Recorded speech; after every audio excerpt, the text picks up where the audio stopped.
Paul, dans Galates chapitre 5, est en train de parler pour faire une différence entre comment on marche sous la direction de l'esprit et comment on marche conduit par notre nature première qui est la chair.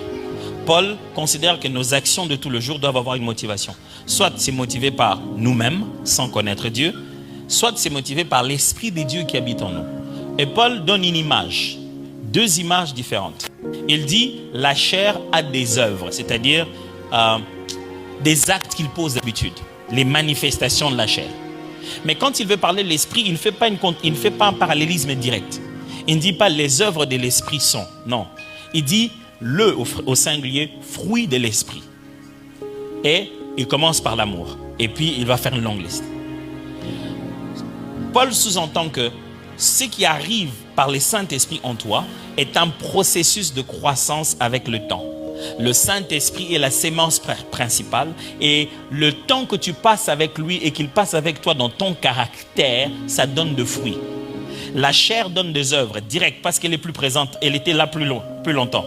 Le fruit, l'esprit, lorsqu'il est sémé en toi dans la nouvelle naissance, commence un nouveau processus de caractère. C'est pourquoi il appelait ça le fruit de l'esprit.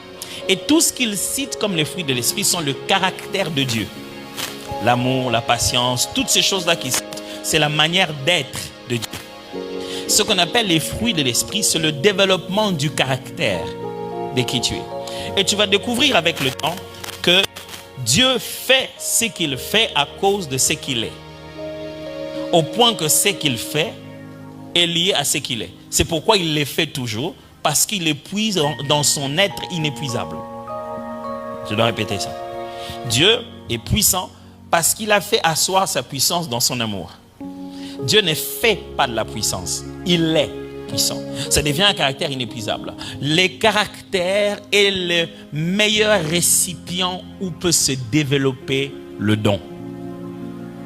Le caractère donne de la longévité à l'impact du don. Un don sans caractère est puissant pour peu de temps.